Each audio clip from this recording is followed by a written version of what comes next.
Sur place à l'usine de Miro System à Séoul en Corée du Sud où ces matériels sont fabriqués, c'est déjà la dernière étape de production des bulletins de vote personnalisés. La délégation de la Commission électorale nationale indépendante en mission en Corée du Sud, conduite par le directeur Jean-Baptiste Isipo, a suivi toute la procédure de fabrication de ces bulletins de vote personnalisés qui se fait en 3 grandes étapes, à savoir la zone de l'impression avec le QR code par circonscription électorale, la zone de vérification et collation et enfin le conditionnement avant la palettisation, le filmage et le transfert dans une zone tampon avant l'embarquement pour l'aéroport international d'Échiam de la direction logistique de la CENI. L'équipe managériale dirigée par le président de la CENI, Denis Kadima Kazadi, qui suit de près l'évolution de la production de ces matériels sensibles, insiste sur le caractère personnalisé de bulletins de vote par circonscription électorale. Autre travail pas moindre qui se fait à l'usine Miro System, c'est le conditionnement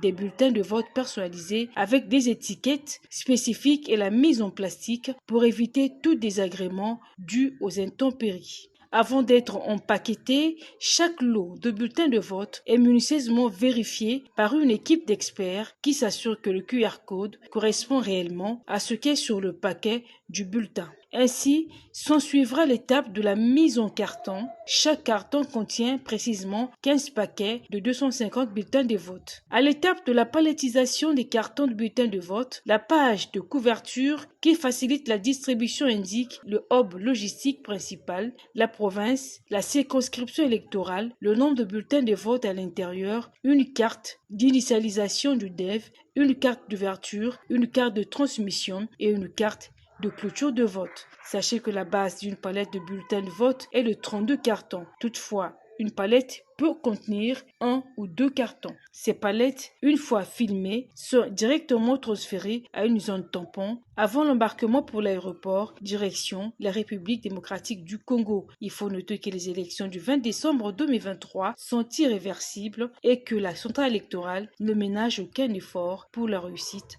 des scrutins.